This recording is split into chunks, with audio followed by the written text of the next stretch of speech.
The Fujitsu Quaderno. They've reached their third generation, which is finally in color.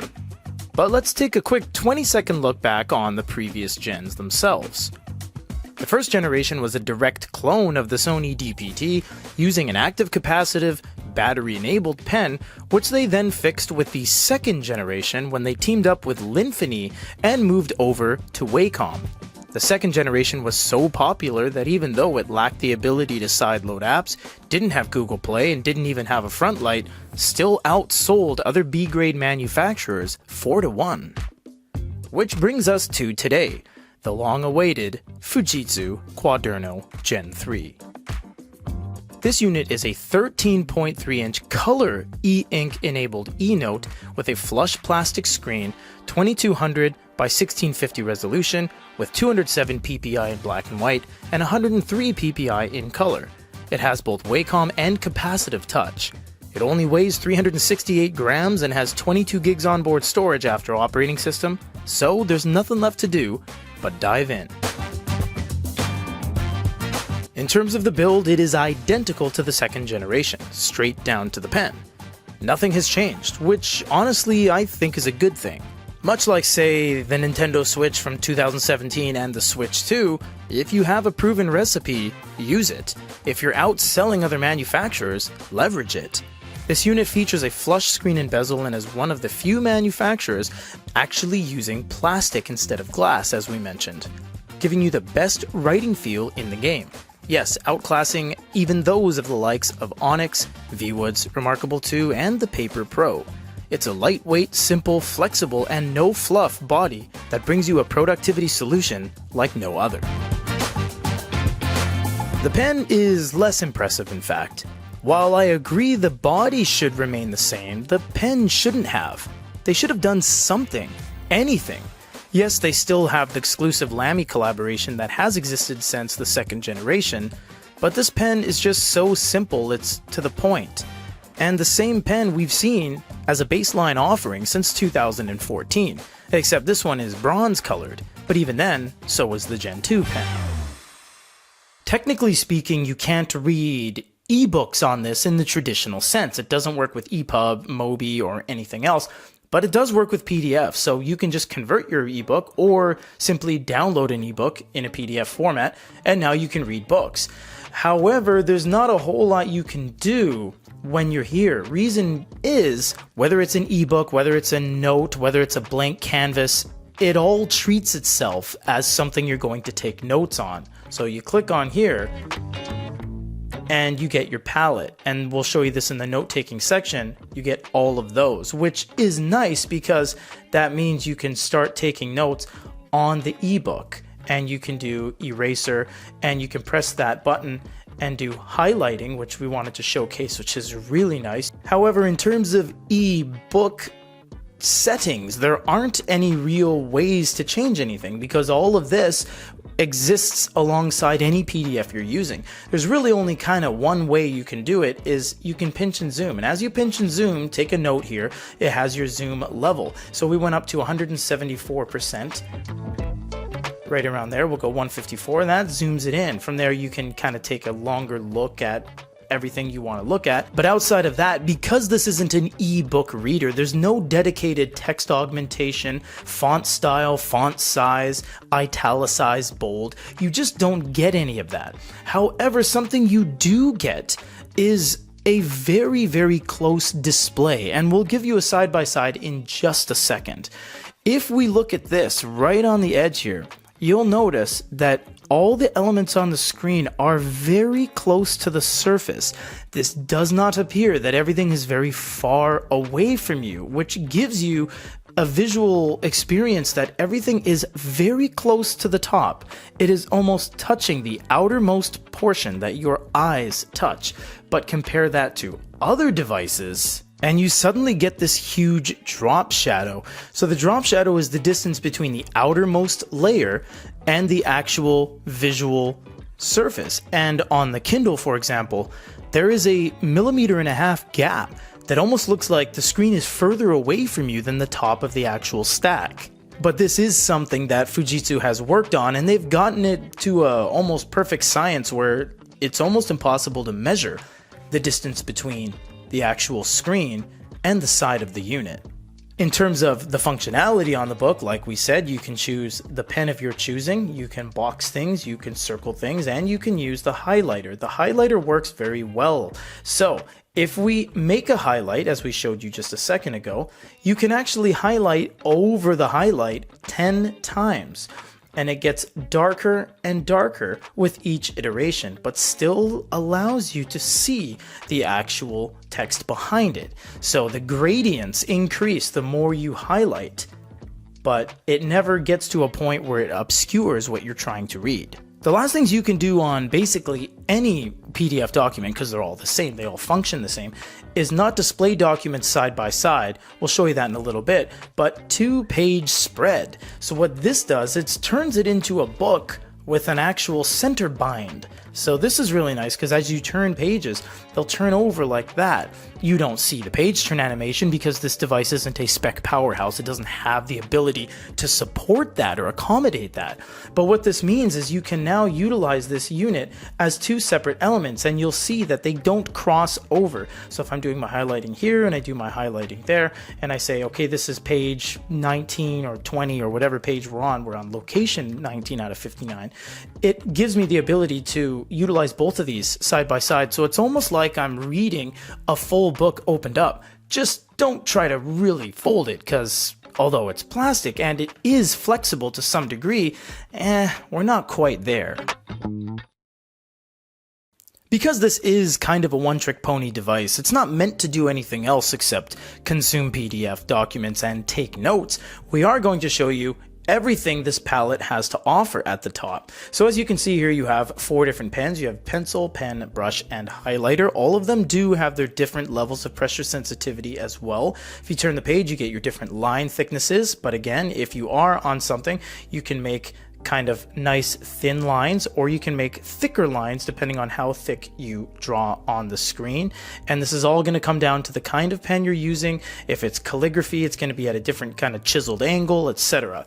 You do have all these colors as well. You have black, red, yellow, green, blue, light blue, and pink. Technically you have white as well, but white just acts as an eraser and doesn't really offer any sort of on-screen benefit other than just taking away color. But it is nice how you can use the eraser on the tip without holding the button if you set that in the back end settings. And you'll see here that I drew a nice little tree on a nice day. We will get into some better art on this unit if you guys are more keen on seeing some realistic art, but for now let's just enjoy my tree I drew here. So you see the details can be quite small with the kind of hairline lines on the tree bark, and then you get the thicker lines on the tree bush there, and everything is of its highest resolution even if you zoom in. So you can see we zoomed in pretty great and there was no deterioration to the resolution whatsoever. And once you are here, you can choose your color and you can make further detail even while zoomed in. Once you zoom out, that doesn't keep the same size. It actually transcribes itself to be full resolution even when you zoom out to its smallest size. So there is a great deal of benefit with having the ability to zoom in so deep into your project without it coming at a detriment whatsoever. These are your predetermined line thicknesses, although you can choose from 5 there as a starting point, and you can move the palette to the side, which is more industry standard natural, but less character, because basically the only guys that do it at the top mostly is Fujitsu. Now let's just do some light note taking from top to bottom and we'll let you guys know our findings.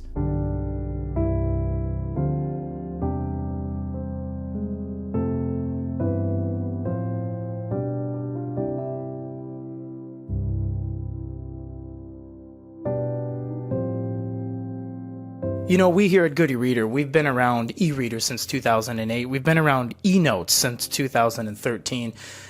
And I stand by this every step of the way, through VWoods, through Remarkable, through Amazon, through Kobo, through everyone that has thrown their hat in the ring, who has tried their best, Penstar, Hanvon, iReader, anyone who's ever come to the table with an eNote.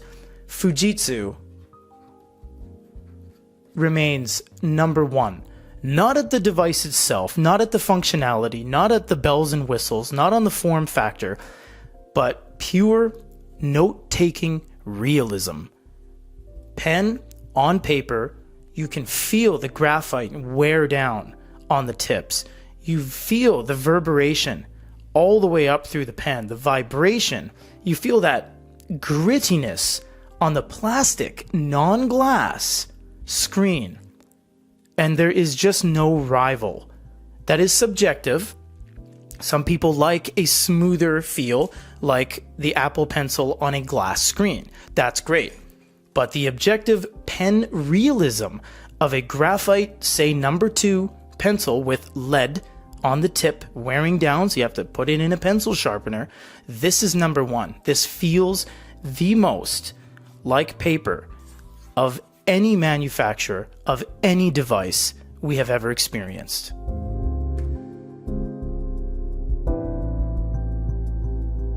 Now we get into something that this device absolutely shines at. Display documents side by side.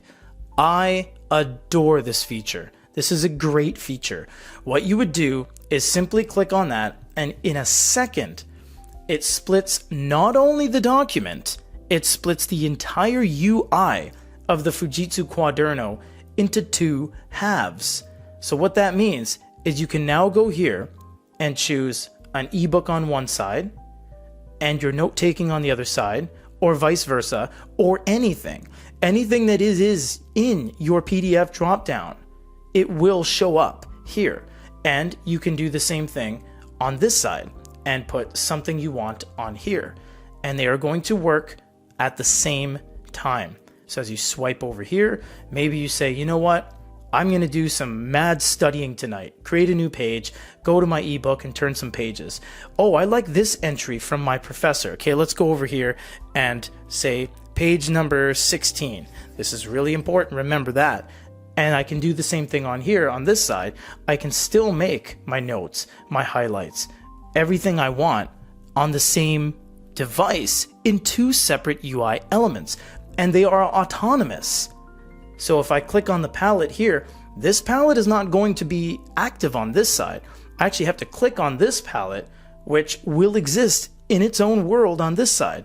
I have a green pen with maybe a thick line thickness, but on this one I have a mid pen with a red pen, and they're just going to work at the same time. This is a great feature, and it works beautifully on the 13.3. Lesser on the 10.3 because it's a very small screen real estate. This one's very large, so you can see just to the scale of a pen and maybe my hand here, you got a great deal of room. It's almost like using 2 7-inches. Something else I really like that big manufacturers don't even implement, the ability that both of these are active at the same time. And what I mean by that is I can draw a line here and I can draw a line here. I don't have to click activate either side, and neither side crosses over into the other side. I can't draw over onto there, and like this, I can't draw back over onto there. I love this feature. I use this feature when I do my own personal work. I don't have a Quaderno, but I use review samples from around the office here, and I actually utilize the dual screen, split screen feature. Now for the elephant in the room. How does this look like with color? This is the downside. To be honest, it looks all right. It's not bad. It's not as good as the Paper Pro, and basically it's not as good as any of the other manufacturers like Onyx and Bigme and Hi-Read because there's no glow light. Now, there are many manufacturers out there that don't have glow lights on some of their models, like Remarkable, like the likes of iReader, and even devices like Supernote on some of their models don't have glow lights.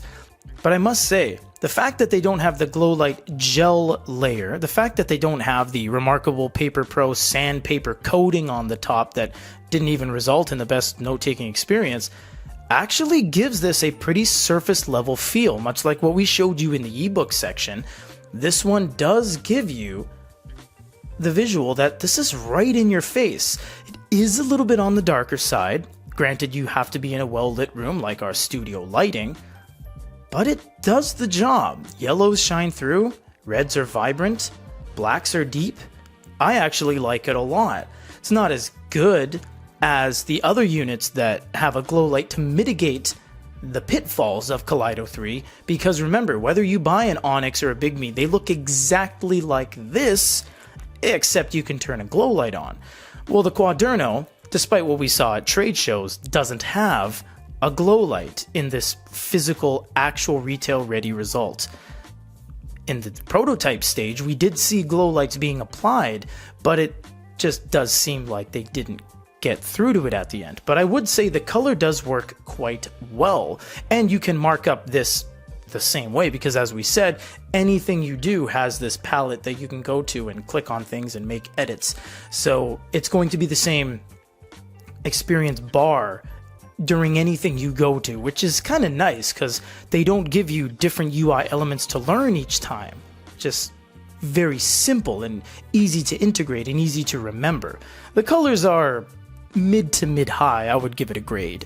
I personally think this is one of the coolest features of this unit, NFC card tap unlock. All you would do is turn that on, go down to System Settings, you then go over to Screen Lock. Right here it'll say NFC card lock release settings. Click on that and then put your password in. We just have 4 ones, and then click OK.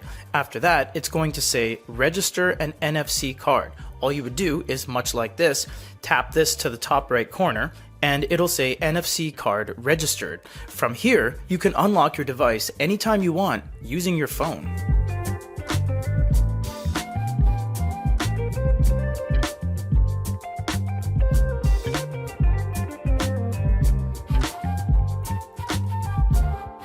The Quaderno. As influential as it comes in the world of e-readers and e-notes, it doesn't get much better than this when it comes to the company it's coming from. This is not a small player. Fujitsu is a multinational conglomerate that has made everything from escalators to laptops and everything in between. They backed their second generation so hard that arguably it had existed longer than it should have.